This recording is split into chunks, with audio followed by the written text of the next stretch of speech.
आज हम सबसे पहले आपको काशी विश्वनाथ मंदिर और ज्ञानवापी मस्जिद मामले में आए कोर्ट के एक बहुत महत्वपूर्ण फैसले के बारे में बताना चाहते हैं, जिसकी चर्चा पूरे देश में हो रही है, जिसने हमारे देश के कुछ कट्टरपंथी, कुछ बुद्धिजीवी और कुछ उदारवादी लोगों को बहुत परेशान कर दिया है।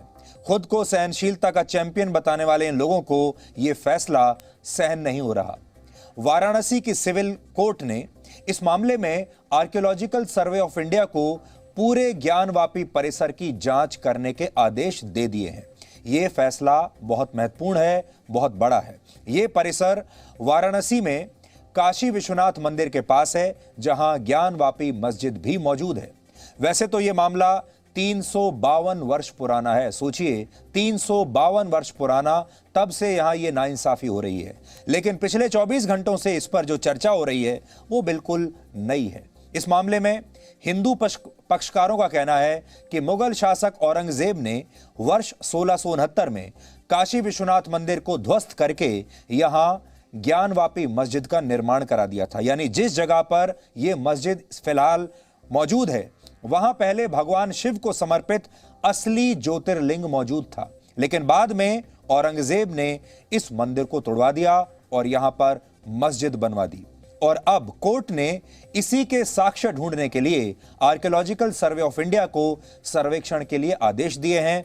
और एएसआई को इसमें शामिल कर देने का मतलब आप समझते हैं। इसका मतलब अब जो पूरी जांच होगी, यह सिर्फ विश्वास के आधार पर नहीं होगी, यह सिर्फ धर्म के आधार पर नहीं होगी, इस पर राजनीति नहीं चलेगी। अब यह वैज्ञानिक जांच होगी, साइंटिफिक जांच होगी, क्योंकि अब इसमें एएसआई आ गया है। और अब इसमें जो प्रूफ दिए जाएंगे, साक्ष्य दिए जाएंगे, वो भी सारे वैज्ञानिक जांच के आधार पर दिए जाएंगे। और विज्ञान झूठ नहीं बोलता, विज्ञान धर्म नहीं मानता, विज्ञान सच बताता है। और यह इसलिए बहुत महत्वपूर्ण फैसला है। आपको याद होगा, पिछले साल 1 अक्टूबर को हमने डीएनए में इसी मामले पर आपको विस्तार से जानकारी दी थी। तब हमने यहां जाकर ग्राउंड रिपोर्टिंग की थी, आपको एक एक सबूत दिखाया था और एक बहुत बड़ा विशाल विश्लेषण हमने यहीं से, इसी जगह से आपके लिए किया था। और आज हमें बहुत खुशी है आपको यह बताते हुए कि जो मुहिम हमने शुरू की थी पिछले साल, खुद यहां पर जाकर इस पूरे मामले को पूरे देश के लोगों के सामने उठाकर, सरकारों के सामने उठाकर, अब हमारी वो मुहिम रंग ला रही है। और आजकल जो विश्लेषण लोग कर रहे होंगे वो तो इसलिए कर रहे होंगे क्योंकि अब इसमें कोर्ट का फैसला आ गया। इसलिए आज आपने देखा होगा, अखबारों में छपा है, मीडिया में भी छपा है। लेकिन हमें इस बात की खुशी है कि हमने अदालत के फैसले के आने का इंतजार नहीं किया था। हमने खुद वहां जाकर अपना विश्लेषण तैयार किया था, खुद जांच की थी और वो सारी रिपोर्ट आपके सामने पेश की थी जो पिछले साल ही कर दी थी। इस विश्लेषण में हमने मौजूदा ज्ञानवापी परिसर के नक्शे से लेकर मस्जिद वाली जगह पर मंदिर होने के कई साक्ष्य आपके सामने रखे थे, आपके सामने पेश किए थे। और इस विश्लेषण को दिखाने के बाद देश भर से हमारे पास आप सबकी बहुत प्रतिक्रियाएं आई थी। लोगों ने हमें इस विश्लेषण के लिए उस जमाने में बहुत धन्यवाद दिया था और वहीं से यह मुहिम शुरू हुई थी जो अब इस नए पड़ाव पर पहुंच गई है। इसलिए सबसे पहले आपको अदालत के आदेश की 5 बड़ी बातें बताते हैं ताकि आपको समझ में आए कि अदालत ने क्या आदेश दिया है। और फिर हम एक एक करके आपके सामने वो सारे सबूत भी पेश करेंगे। पहली बात, कोर्ट ने ज्ञानवापी परिसर की खुदाई के लिए आर्कियोलॉजिकल सर्वे ऑफ इंडिया को 5 सदस्यों की एक टीम बनाने के लिए कहा है जो सर्वेक्षण के काम का नेतृत्व करेगी। महत्वपूर्ण बात यह है कि 5 लोगों की इस टीम में 2 सदस्य मुस्लिम समुदाय से भी होंगे। दूसरी बात, इस सर्वेक्षण का मुख्य उद्देश्य यह पता लगाना है कि क्या ज्ञानवापी मस्जिद वहां पहले से मौजूद किसी मंदिर को तोड़कर, बदलकर या उसके ऊपर तो नहीं बनाई गई थी। तीसरी बात, अगर जांच में इसके ठोस साक्ष्य मिलते हैं, सबूत मिलते हैं कि मस्जिद वाली जगह पर पहले मंदिर हुआ करता था, तो इस टीम को अपनी रिपोर्ट में यह भी बताना होगा कि उस मंदिर की बनावट, उसका आकार और उस पर किस तरह की शिल्प कला थी। और अगर मंदिर था तो उस मंदिर में किस देवी देवता की मूर्तियां विराजमान थीं, यह भी बताना होगा। चौथी बात, इस 5 सदस्यीय टीम को सर्वेक्षण के दौरान ज्ञानवापी परिसर के किसी भी हिस्से में जाने और वहां जांच करने का पूरा अधिकार होगा। टीम को ऐसा करने से कोई नहीं रोक सकता। और ऐसा करने से ना रोका जाए, यह सुनिश्चित करना वहां की पुलिस का काम होगा। और पांचवी बात यह कि खुदाई के दौरान मीडिया कर्मी वहां मौजूद नहीं रह सकते। मीडिया को इससे दूर रखा गया है और यह अच्छी ही बात है। कोर्ट ने केवल हिंदू और मुस्लिम पक्षकारों को इस दौरान वहां मौजूद रहने की अनुमति दी है। साथ ही इसकी तस्वीरें लेना, फोटोग्राफी या इसका वीडियो बनाना, उसके भी पूरे आदेश दिए गए हैं। वीडियोग्राफी भी की जाएगी, फोटोग्राफी भी की जाएगी, ताकि पता चलता रहे कि वहां हो क्या रहा है। तो ये वो 5 बड़ी बातें हैं जिससे इस मामले को अब बिल्कुल नई दिशा मिलेगी। और जैसा हम आपको पहले बता रहे हैं, एएसआई को इस पूरी जांच में शामिल कर देने का मतलब यह है कि अब साइंटिफिक प्रूफ निकालने होंगे जिन्हें कोई झुठला नहीं सकता। वाराणसी सिविल कोर्ट ने 2 अप्रैल को ही इस मामले की सुनवाई पूरी की थी और यह जो मुकदमा चल रहा है इसमें फिलहाल 3 पक्ष हैं। पहला, स्वयंभू ज्योतिर्लिंग विश्वेश्वर यानी खुद साक्षात भगवान शिव इसके पहले पक्ष हैं। वैसे ही जैसे अयोध्या के मामले में रामलला विराजमान खुद एक पार्टी थे, अदालत ने एक वकील विजय शंकर रस्तोगी को भगवान शिव का वाद मित्र नियुक्त किया है। दूसरा पक्ष है सुन्नी सेंट्रल वक्फ बोर्ड और तीसरा पक्ष है अंजुमन इंतजामिया मस्जिद कमेटी। यह ज्ञान वापसी मस्जिद की ही अपनी एक कमेटी है। ये 3 पक्ष हैं जिनमें से एक भगवान शिव स्वयं है। जब मंदिर तोड़कर यहां मुगल शासक औरंगजेब ने मस्जिद बनवाई थी तब किसी को कोई आपत्ति नहीं हुई। इतने वर्षों तक, सैकड़ों वर्षों तक इस पर किसी ने कुछ नहीं कहा। तब अचानक से लोग धर्मनिरपेक्ष हो गए, अचानक से लोगों के बीच में सौहार्द पैदा हो गया, अचानक से लोग सहनशील होते चले गए और इतनी बड़ी नाइंसाफी जो सैकड़ों वर्षों से हो रही है, 350 साल से हो रही है, उस पर किसी ने कुछ नहीं कहा। और जिसने बोलने की कोशिश की भी उसकी आवाज को दबा दिया गया, उसे सांप्रदायिक बताया गया।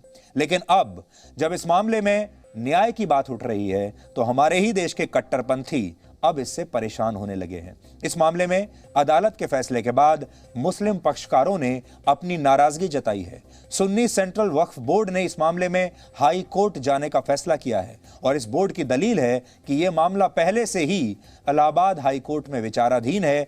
ऐसे में सिविल कोर्ट के फैसले का महत्व ज्यादा नहीं रह जाता। यानी जो कोर्ट इनके पक्ष में फैसला दे दे वो फैसला ठीक है और जो कोर्ट इनके पक्ष में फैसला ना दे उसे ये चुनौती देने लगते हैं। यानी अब इस मामले में हाई कोर्ट जाने की तैयारी हो गई है और हो सकता है यह मामला बहुत जल्द हाई कोर्ट तक पहुंच जाए। ज्ञानवापी मस्जिद प्रबंधन ने भी इस फैसले का विरोध किया है और बाबरी मस्जिद मामले में पक्षकार रहे इकबाल अंसारी ने भी सिविल कोर्ट के इस फैसले पर नाराजगी जताई है और कहा है कि हाई कोर्ट में यह फैसला खारिज हो जाएगा। अब आप समझ गए होंगे कि क्यों हम कह रहे हैं कि इस फैसले से कुछ लोगों को बहुत परेशानी होने लगी है। अब इस पर भी राजनीति होगी और बार बार हमारा कहना यही है कि जब मंदिर तोड़कर मस्जिद बनाई गई तब ये सारे लोग चुप थे और आज जब अदालत अपना काम कर रही है तो इन्हें परेशानी होने लगी। हालांकि मुस्लिम पक्ष अपनी इस दलील के पीछे 1991 में बने प्लेसेस ऑफ वर्शिप एक्ट यानी उपासना स्थल कानून को आधार बता रहे हैं। इस कानून के अनुसार देश में धार्मिक स्थलों पर 15 अगस्त 1947 के दिन की यथास्थिति लागू रहेगी और सिर्फ अयोध्या मामले को ही इसका अपवाद माना गया है। इसका मतलब यह है कि 15 अगस्त 1947 को जो यथास्थिति थी, किसी भी पूजा स्थल पर वही स्थिति रहेगी। हालांकि अदालत में भगवान शिव के वाद मित्र विजय शंकर रस्तोगी ने कहा है कि सर्वेक्षण में दूध का दूध और पानी का पानी हो जाएगा जब एएसआई इस पर सर्वेक्षण करेगा, क्योंकि ज्ञानवापी परिसर में जिस जगह अभी भी मस्जिद मौजूद है वहां मंदिर होने के साक्ष्य मिलते हैं, साफ साफ मिलते हैं। तो आप देखिए, काशी की जो जनता है और देश के लोग इस फैसले के बाद बहुत खुश हैं और उम्मीद करते हैं कि ये जो सिलसिला अब शुरू हुआ है, अभी तो ये यात्रा शुरू हुई है इंसाफ की और लोगों को बहुत उम्मीद है इससे। अभी जो मौजूदा काशी विश्वनाथ मंदिर है उसे वर्ष 1780 में मालवा की रानी अहिल्याबाई ने बनवाया था और यह मंदिर ज्ञानवापी परिसर के बिल्कुल पास में है, क्योंकि इससे पहले वर्ष 1669 में मुगल शासक औरंगजेब ने इस मंदिर को तोड़वाकर मस्जिद बनवा दी थी। हिंदू पक्षकारों का मानना है कि काशी मंदिर की वास्तविकता 2000 वर्षों पुरानी है। करीब 2000 साल पहले महाराजा विक्रमादित्य ने काशी विश्वनाथ मंदिर बनवाया था, जो भगवान शिव के 12 ज्योतिर्लिंगों में से एक है और इसीलिए इसे हिंदुओं की आस्था का एक बहुत महत्वपूर्ण केंद्र माना जाता है। पिछले वर्ष 1 अक्टूबर को जब हमारी टीम ने और हमने इस पर आपके लिए एक बहुत ही खास विश्लेषण तैयार किया था, तो ये सारी जानकारियां साक्ष्यों के साथ हमने आपके सामने पेश की थी, सारे सबूत पूरे विश्लेषण के साथ आपके सामने पेश किए थे। इसलिए आज हम आपको के कुछ हिस्से फिर से दिखाना चाहते हैं और हम चाहते हैं कि अयोध्या के बाद काशी विश्वनाथ मंदिर की जो मुहिम नए पड़ाव पर पहुंची है, उसे मजबूत करने के लिए इससे जुड़ी तमाम जानकारियां आपको सबसे पहले तो आपको होनी चाहिए। सबसे पहले आपको इस बात का विश्वास होना चाहिए कि यह नाइंसाफी सैकड़ों वर्षों से हो रही है और अब इसे समाप्त करने का समय आ चुका है। इसलिए अब हम आपको 6 महीने पुराने उस विश्लेषण के कुछ महत्वपूर्ण अंश दिखाते हैं। आप इस विश्लेषण को देखिए और अपने दोस्तों के साथ, अपने मित्रों के साथ इसे शेयर भी कीजिए और हम चाहते हैं कि अदालतें भी इसे देखें। जिन लोगों को इस पर फैसले सुनाने हैं वो भी इस विश्लेषण को देखें, क्योंकि इसमें हमने सारे सबूत, सारे साक्ष्य बहुत स्टडी करने के बाद, रिसर्च करने के बाद पेश किए थे। अयोध्या के बाद काशी विश्वनाथ को हिंदुओं की आस्था के सबसे बड़े केंद्र के तौर पर देखा जाता है और ऐसा इसलिए है क्योंकि अयोध्या भगवान राम की नगरी है, तो काशी यानी वाराणसी को भगवान शिव की नगरी माना जाता है। लेकिन अयोध्या की तरह यहां भी मंदिर और मस्जिद को लेकर विवाद है। हिंदू पक्ष का दावा है कि जहां भगवान शिव को समर्पित असली ज्योतिर्लिंग मौजूद है, वहां पर औरंगजेब द्वारा एक मस्जिद बना दी गई थी, जिसे आज ज्ञानवापी मस्जिद के नाम से जाना जाता है। ज्ञानवापी का अर्थ होता है ज्ञान का तालाब या फिर कुआं। इसलिए आज हम काशी विश्वनाथ मंदिर और ज्ञानवापी मस्जिद विवाद से जुड़े वो सभी तथ्य आपके सामने रखेंगे जिन्हें इतने वर्षों तक झूठे इतिहास के तालाब में डुबो कर रखा गया था। ये एक ऐतिहासिक दस्तावेज है जिसे 18 अप्रैल 1669, तिथि फिर से सुन लीजिए, 18 अप्रैल 1669 को औरंगजेब के एक दरबारी की तरफ से जारी किया गया था। मूल रूप से इसे फारसी में लिखा गया था, लेकिन इसका हिंदी में अनुवाद करके इसे अदालत में जमा कराया गया है। इसमें लिखा है कि औरंगजेब को यह खबर मिली कि मुल्तान के कुछ सूबों और बनारस में बेवकूफ ब्राह्मण अपनी रद्दी किताबें पाठशालाओं में पढ़ाते हैं और इन पाठशालाओं में हिंदू और मुसलमान विद्यार्थी और जिज्ञासु उनके बदमाशी भरे ज्ञान विज्ञान को पढ़ने की दृष्टि से आते हैं। धर्म संचालक बादशाह ने यह सुनने के बाद सूबेदारों के नाम यह फरमान जारी किया कि वो अपनी इच्छा से काफिरों के मंदिर और पाठशालाएं गिरा दें। उन्हें इस बात की भी सख्त ताकीद की गई है कि वो सभी तरह के मूर्ति पूजा संबंधित शास्त्रों का पठन पाठन और मूर्ति पूजन भी बंद करा दें। इसके बाद औरंगजेब को यह जानकारी दी जाती है कि उनके आदेश के बाद 2 सितंबर 1669 को काशी विश्वनाथ मंदिर को गिरा दिया गया है। यानी एक ऐतिहासिक दस्तावेज खुद इस बात की पुष्टि कर रहा है कि औरंगजेब के आदेश पर ही काशी विश्वनाथ मंदिर को गिराया गया, नुकसान पहुंचाया गया। 1998 में 23 सितंबर के दिन आए इस फैसले की कॉपी फिलहाल अभी मेरे हाथ में है और इसमें क्या लिखा है मैं आपको पढ़कर सुनाना चाहता हूं। ये उसी फैसले की कॉपी है, हिंदी में ये फैसला लिखा हुआ है और इसमें लिखा है, चूंकि वाद पत्र में कहा गया है कि 15 अगस्त 1947 को भी विवादित परिसर का धार्मिक स्वरूप मंदिर का ही था, जबकि प्रतिवादीगण के अनुसार उक्त तिथि को इसका स्वरूप मस्जिद का था, इसलिए दोनों पक्षों को साक्ष्य के उपरांत ही यह सिद्ध हो सकेगा कि उक्त तिथि को विवादित परिसर का धार्मिक स्वरूप क्या था। एक भवन नहीं, पूरे परिसर का धार्मिक स्वरूप तय करना पड़ेगा, ऐसा अदालत ने लिखा है, जिस पर हाईकोर्ट ने स्टे ऑर्डर दे दिया। स्वतंत्रता से पहले वर्ष 1936 में भी यह मामला अदालत में गया था। तब हिंदू पक्ष नहीं बल्कि मुस्लिम पक्ष ने वाराणसी जिला अदालत में याचिका दायर की थी और यह याचिका दीन मोहम्मद नाम के एक व्यक्ति ने डाली थी और अदालत से यह मांग की थी कि पूरा ज्ञानवापी परिसर मस्जिद की जमीन घोषित किया जाए। 1937 में इस पर फैसला भी आया जिसमें दीन मोहम्मद के दावे को खारिज कर दिया गया, लेकिन विवादित स्थल पर नमाज पढ़ने की अनुमति दे दी गई। इसी केस की सुनवाई के दौरान उस जमाने में अंग्रेज अफसरों ने वर्ष 1585 में बने प्राचीन विश्वनाथ मंदिर का नक्शा भी अदालत में पेश किया था, और आपको यकीन नहीं होगा वो नक्शा इस समय मेरे हाथ में है।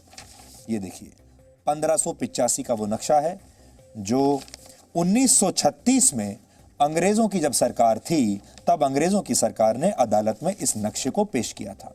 अब हम आपको दिखा रहे हैं मंदिर का नक्शा, और उस नक्शे में आप देख पाएंगे कि परिसर के किस किस हिस्से में मस्जिद बना दी गई थी। इसमें आप देख सकते हैं कि नक्शे के बीच के स्थान पर अब एक मस्जिद बनी हुई है जिसे ज्ञानवापी मस्जिद कहा जाता है।